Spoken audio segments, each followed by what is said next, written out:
So Dr. Zonder is here to join us and start with a discussion of amyloidosis. And this doesn't really get covered enough, in my opinion. So Dr. Zonder, we're so happy that you have joined us for this. Thank you. I'm really happy that you asked me to talk about this particular topic. I agree with you. We don't talk about it enough. I'm going to try and share my screen here, and I guarantee nobody will forget the start of this lecture. Once I get the slide view up, can we see me? See the slides? Yes, and yikes. No one's going to forget this, right? And I'll explain what this picture is showing later in the lecture, but we're going to be talking about a specific type of amyloidosis called AL amyloidosis. And let's see, it is not advancing. Maybe, okay, now we are. There we go. So today we're going to talk about basics of AL amyloidosis. We're going to talk about how it's related to multiple myeloma. We're going to talk about the role of light chains in the disease process and also typical symptoms of amyloidosis. And then we're going to focus in on treatment. And we're going to talk first about how we assess response, what standard therapies and the standard therapeutic approach is, and also some new emerging therapies that are sort of possibly changing the paradigm of treatment a little bit in the future. These are my relevant disclosures. Some of these companies are specifically doing research in amyloidosis, and you'll see that over the course of my slides. As we heard about earlier from Dr. Callender, plasma cells, their main job is to make antibodies. And antibodies, plasma cells and antibodies are part of our normal immune system. And antibodies have a general structure that looks like this. There's two heavy chains and there's two light chains. And if you think about the structure as resembling a barbecue fork, we definitely know which end of the barbecue fork is the business end, and it's the same for an antibody. This is the end that binds to something, but it fits that something more like a key than like a point. And so the antibodies in the normal healthy immune system are generated to attack something specific that they bind to. In myeloma, that's actually not the case. They are antibody proteins, but they are not antibody proteins that are directed at anything specific or useful. They're just there as a marker of disease. And the same is true in amyloidosis, although in most cases of amyloidosis, what the patient's plasma cells make are free light chains. Now, in any antibody, the light chains are both either kappa light chains or lambda light chains, but it's not a mix of both. And also, in a normal polyclonal plasma cell situation, each plasma cell's antibodies are all either kappa light chain containing or lambda light chain containing. And so in the picture on the left here, I'm showing you a polyclonal or normal situation where you have a mixture of different unrelated subsets of plasma cells in roughly equal numbers. And there's no excess of one or the other. But in the second picture on the right, there's a monoclonal outgrowth where one of the lambda light chain producing plasma cells give rise to a bunch of additional clonal cells. And so that skews the ratio of cells that are making one type of light chain versus another. And so predictably, when you measure the light chains in somebody with a monoclonal plasma cell disease with this kind of expansion, you would see an excess of lambda light chains in their blood relative to kappa light chains. In multiple myeloma, we get this overgrowth of cells, and sometimes it's quite an excessive overgrowth of cells, and that leads to symptoms that we heard about this morning, the CRAB criteria, which is elevation of calcium, renal or kidney injury, anemia, or bone lesions. In amyloidosis, although there's also an overgrowth of these clonal plasma cells, it's often less pronounced. Sometimes you only have 3 or 5% plasma cells rather than 10 or 20 or 50% plasma cells like you do in myeloma. And these plasma cells make clonal light chains which misfold.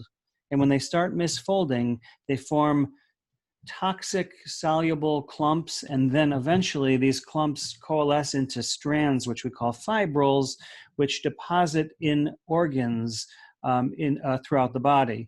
Now, we have a light chain test which allows us to measure, the serum free light chain assay allows us to measure misfolded light chains. We can't measure the downstream species, but we infer the burden of these toxic forms of light chains by measuring the misfolded light chains that we can measure upstream. Amyloidosis is often missed, and this is a key point. It's often unrecognized for years, and surveys of patients have shown that many amyloidosis patients see 3 to 5 doctors over a period of 2 to 3 years before they end up having a diagnosis successfully made. Sometimes amyloidosis is a presenting symptom of multiple myeloma, but that's not usually the case. Most of the time when we find amyloidosis, it's by itself and doesn't present simultaneously with myeloma. There are certainly, all of us in our clinics have cases where they do present together. More commonly though, over the long course of somebody's myeloma, amyloid-related symptoms may develop because the light chains that their myeloma clone is making form amyloid deposits gradually over time. And that may affect as many as 10 or 15% of cases, and the exact number probably depends on how hard we really look for it. And another important thing as far as other plasma cell dyscrasias, and Dr. Callender sort of alluded to this morning, is that a lot of amyloidosis patients are misdiagnosed as having MGUS, monoclonal gammopathy of uncertain significance. And the main reason, some myeloma clinics don't like to see MGUS patients because they don't have a treatment requiring cancer. I have to say I like to see MGUS patients for a variety of reasons, but one of them is to make sure that we don't miss amyloidosis or other less common plasma cell disorders and mislabel these patients. MGUS by definition has no symptoms. And so when a patient who comes to clinic with this diagnosis has unexplained neuropathy, unexplained edema, or congestive heart failure, or excessive amounts of protein in their urine, those should be red flags that lead to at the least further workup to look for the possibility of AL amyloidosis. Symptoms depend on what organs are involved. And so any organ really can be involved. The top picture is a picture of somebody's tongue. Usually it doesn't have that nodular appearance, but it's not that uncommon to see a slightly enlarged tongue. Probably 10% of amyloidosis patients can have an enlarged tongue. More common involvement is the heart or kidney. The second picture is a picture of somebody's kidney, and when the kidney becomes injured, it starts leaking albumin or protein in the urine, and that can lead to problems. And the bottom picture is somebody's heart. And so I drew this cartoon just to orient you in terms of what we are seeing here in this picture. If you open up the heart and you're staring down into the bottom chambers of the heart, that's what you're looking down on. And what you can see here is that the walls of the heart are very thick. And on an echocardiogram or an MRI, you can actually measure how thick this wall between the bottom chambers are. That's the interventricular septal diameter. And you can see here that it's markedly thickened. In terms of staging, amyloidosis is different than other plasma cell diseases or cancer for that matter.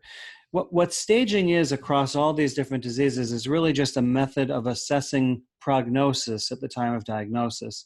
Now, in solid tumor, that has to do with anatomy, and it's kind of logical, right? I mean, the likelihood of a good outcome with lung cancer, as the example I'm going to use here, has to do with how likely is it that you can resect it surgically to cure it, right? And so stage 1 cancer is a localized tumor. That's that has the best prognosis. Once it spreads to regional lymph nodes, it's a little bit less likely that you can cure it surgically. If it spreads to more regional lymph nodes, less likely. But then once it's in bones or other distant sites, you can't treat that surgically anymore, or at least cure it surgically. And so the prognosis for stage 4 lung cancer is different, it's worse. Now, myeloma is a systemic disease from the outset. And so we already heard a little bit about myeloma staging, but we basically do staging according to labs. Abnormalities in labs like beta-2 microglobulin. And in the most recent iteration of staging, we incorporate cytogenetics and FISH testing to add to our prognostic scoring. Now, in amyloidosis, the staging, the key to staging is heart involvement. So the degree to which the heart is involved and to which heart function is impaired at the time of diagnosis determines the stage of the patient.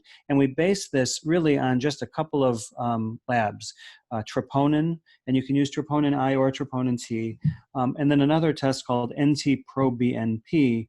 And basically, if one, both, or neither of these is elevated across a certain threshold, that's how we determine if somebody is stage 1, 2, or 3. There's also a staging system from Boston University that uses a different test called BNP rather than NT-proBNP, but the idea is the same, and it still relies on an assessment of heart injury at diagnosis. The way we think about treating AL-type amyloidosis is sort of shown in this algorithm that I'm going to go through right now. The first question we ask, is this AL-type amyloidosis? I'm going to explain a little bit more about this question, but it's kind of the key first question. If this is not the kind of amyloidosis where light chains are the issue, where plasma cells are the issue, you can't consider chemotherapy as the treatment. And importantly, for some types of amyloidosis, like transthyretin amyloidosis, there actually are FDA-approved therapies for that. And so if you fail to recognize a different type of amyloidosis for which there's therapy, you're not doing that patient any favors. Also, you might be exposing them to chemotherapy that they don't need. But assuming that you nail this down as plasma cell-driven amyloidosis, the next question is this patient a candidate for stem cell transplant? And it's the same kind of high-dose melphalan with autologous stem cell transplant that we see in, that we use in multiple myeloma. Sometimes we need to use reduced doses of the melphalan because of the way the organs are involved and the fragility of these patients. But either way, whether you are taking a patient to transplant or whether you're using standard non-transplant therapy, the goal of therapy is to lower the light chains. If you get the light chains adequately lowered, we generally stop therapy. Maintenance is not really a standard part of therapy the way it is in multiple myeloma. And if you fail to get a good light chain response, then you consider additional therapy right at that time. But again, that's not maintenance, that's additional therapy for active disease. Now, I mentioned, let's go back to that first question again, because you're gonna see me repeatedly use the abbreviation AL, amyloidosis. There are over 30 different types of amyloid, and the nomenclature is shown here.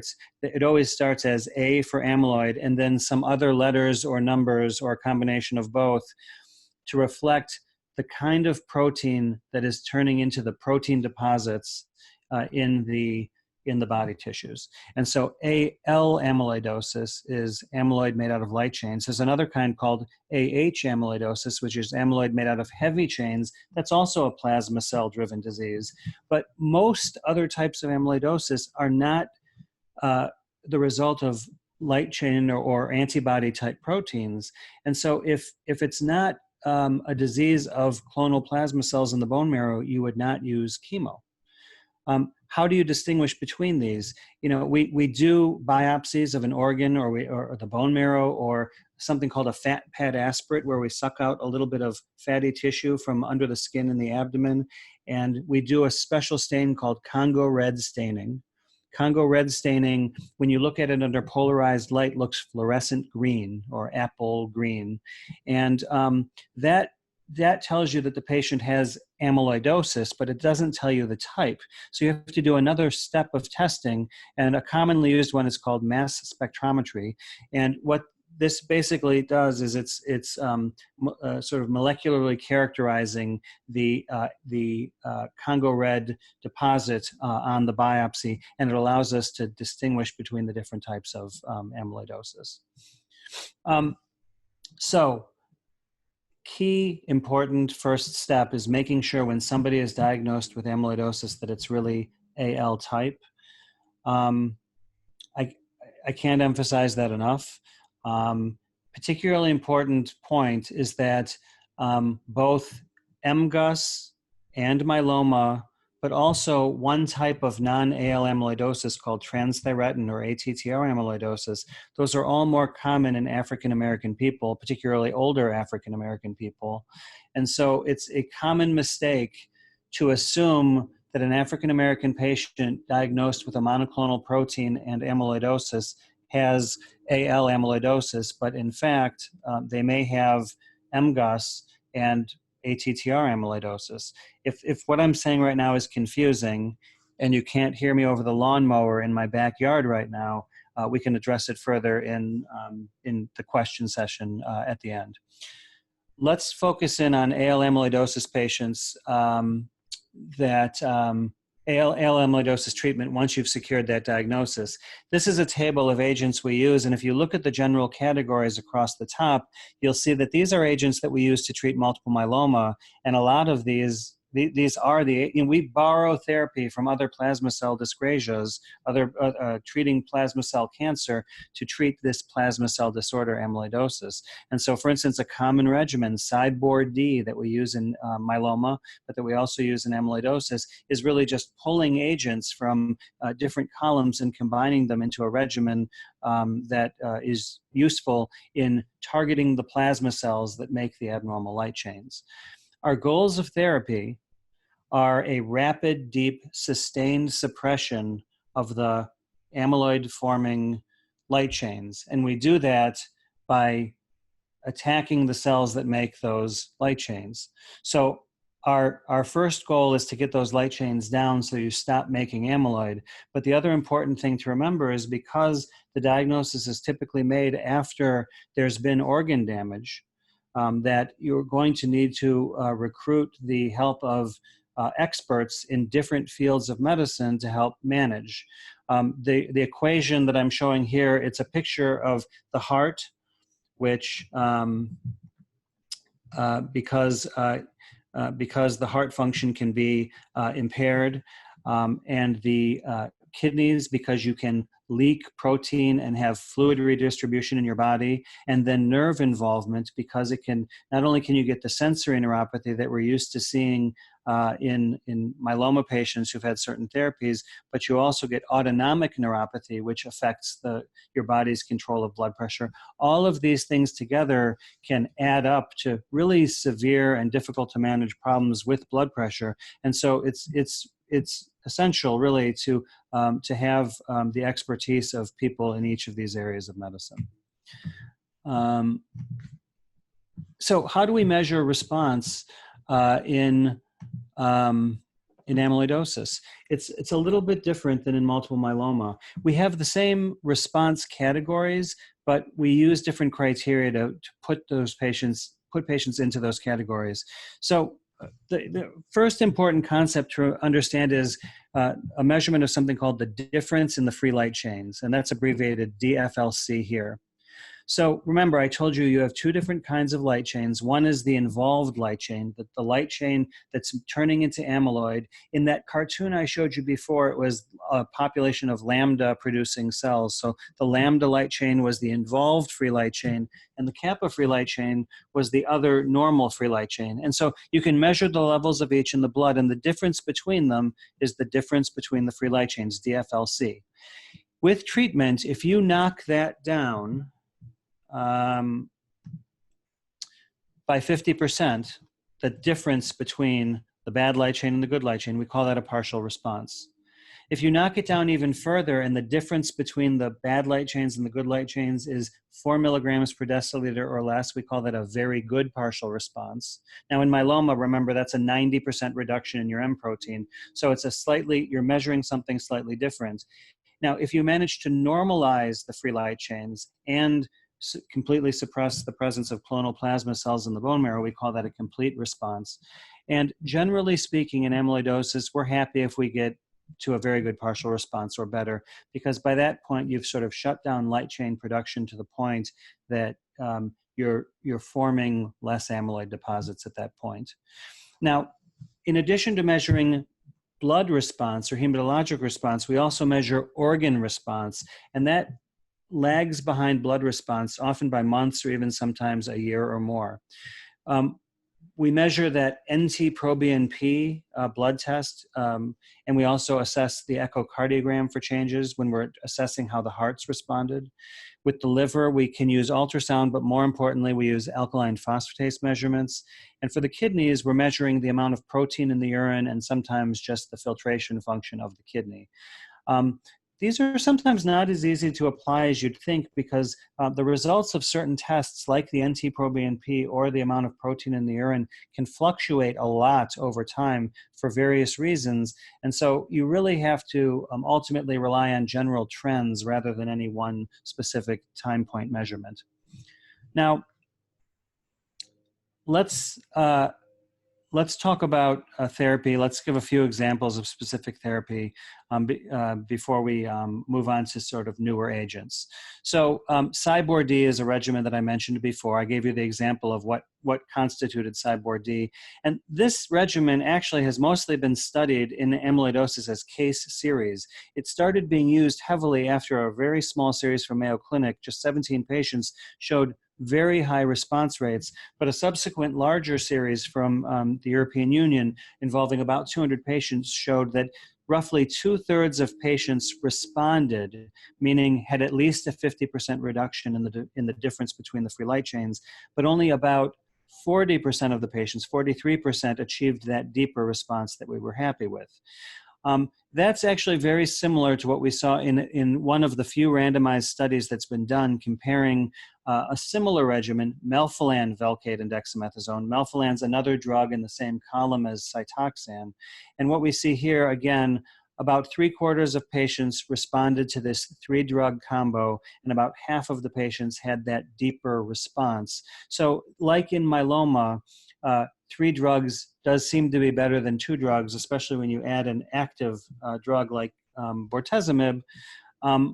But one has to be careful because unlike myeloma, there's a much higher percentage of patients that will have a difficult time tolerating a triplet in AL amyloidosis than in straight myeloma.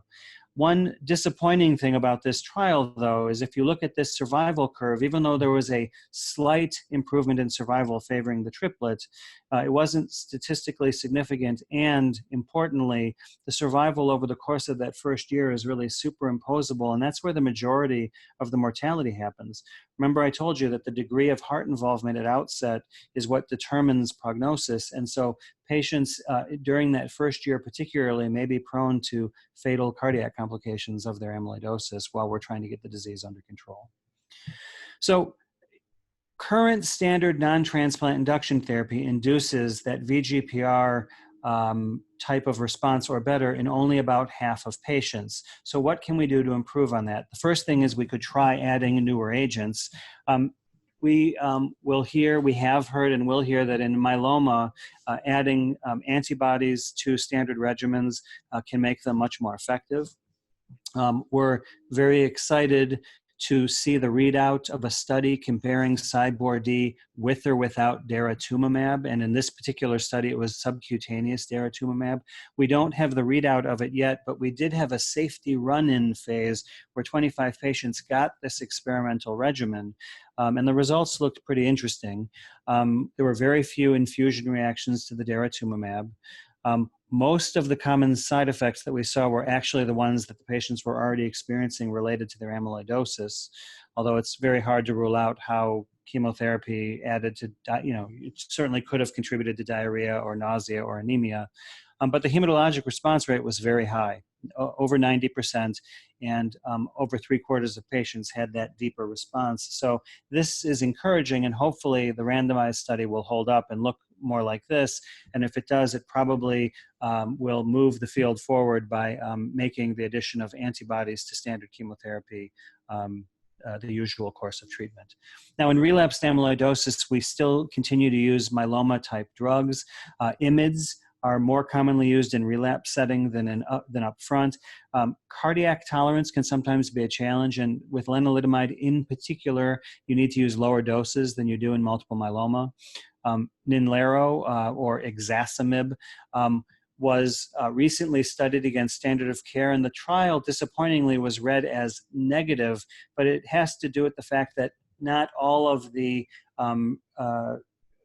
prospectively identified endpoints were positive, but some of them were. So for instance, the duration of response was more than twice as long with Exasamib compared to other agents, and organ response was much more common in patients treated with Exasamib than in the standard agents studied there as well. And so the takeaway from this is whether or not this will ever be an approved treatment in relapsed amyloidosis, it certainly shows that this can be an effective therapy and has the advantage of being an oral agent.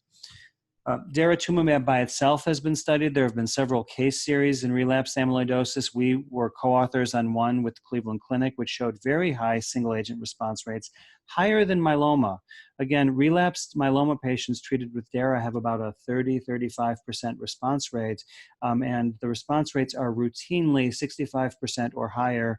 Our response rate of 86% was actually one of the higher ones, but they're all the series have shown response rates in this range. There's one prospective ongoing study, Dr. Sancharwala and colleagues at Boston University studying patients with advanced cardiac disease, most of whom had already had transplants using the standard IV administration, show that the majority of patients within the first cycle have a very good partial response or higher. So this is an extremely, not just, it's not frequent responses, but deep responses and fast responses. So this is an important drug in AL amyloidosis.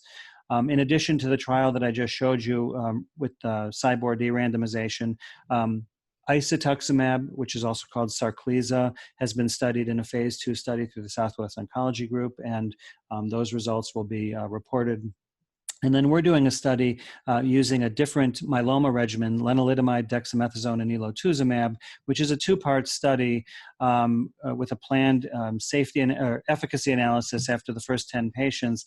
And you can see one of the problems in amyloid research in general is that a lot of the regimens that we have studied in hundreds of patients in myeloma are often studied in just a few dozen patients in amyloidosis. But we're happy that this study is going on to look at the utility of ELO in these patients. Now, for the last couple of minutes, I'm going to just talk about a new general strategy for treatment. All of the things I've told you about so far are focusing on killing the plasma cells, and by doing that, shutting down the factory and reducing production of light chains. What about a strategy of ignoring the plasma cells and just focusing on the toxic products? That's actually, there's been some work in that. There have been a couple of antibody studies or antibody programs that have failed to reach desired endpoints, but there's one antibody, CAL-101, which is still under study for this. CAL-101 is an anti-fibril antibody that binds to misfolded antibody deposits in the tissues, and this has been studied in 2 phase 1 studies. One study was a single-dose study with escalating doses, and another one was a 4-dose study with escalating doses. And a total of 27 patients between the 2 studies were treated. About half those patients were treated at the maximal doses. Again, because this antibody isn't targeting the plasma cells, it's not expected to lower the light chain levels that we measure in the blood. It's expected to help your body clear light chain deposits that are already in the tissues. We didn't see any dose-limiting toxicity or therapy-related deaths. And as far as evidence of efficacy, we saw one patient that had a rash that on biopsy turned out to be antibody bound to amyloid under the skin that we didn't actually know was there previously. And then there were cardiac and renal responses. Cardiac responses, again, are measured by NT-proBNP reductions.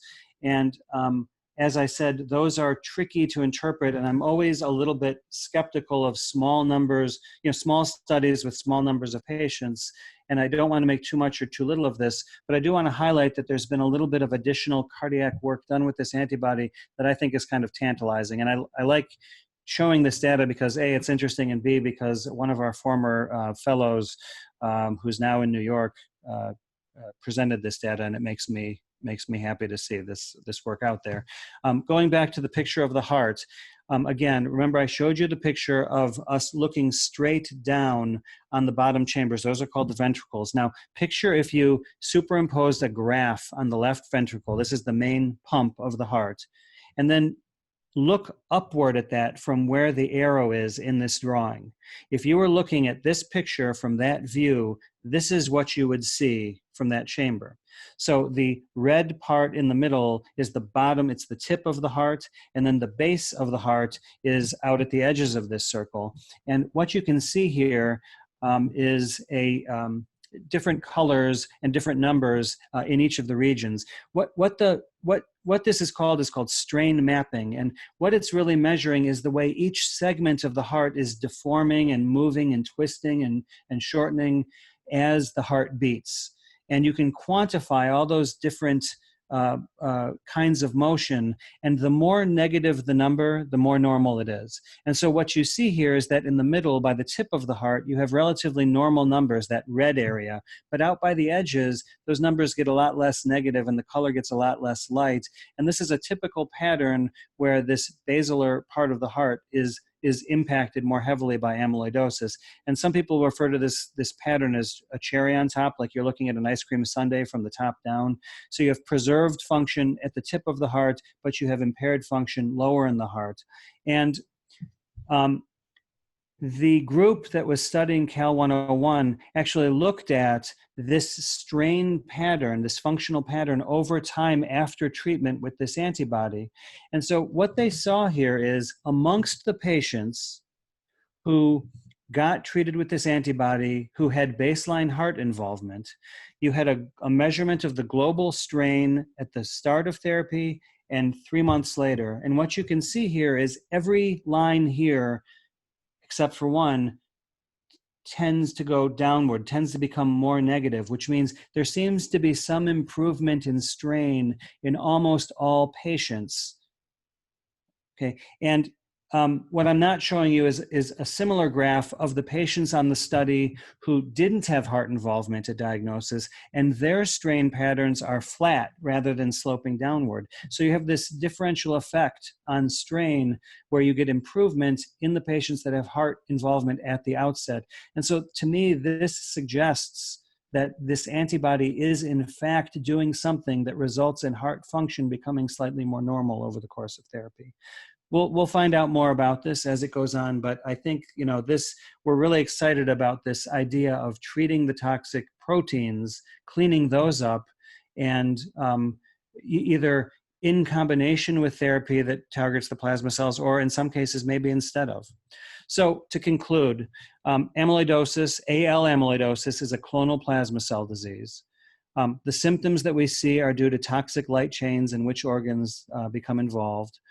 Current standard therapy targets the amyloid-forming plasma cells. Transplant's an option in only a minority of patients, but other standard myeloma therapies, including antibody therapies, are important options. And now we're working on therapies that are actually targeting the toxic proteins rather than just the plasma cells. This is my email address. If anybody has any questions, I'll also be available for the questions. Thanks very much.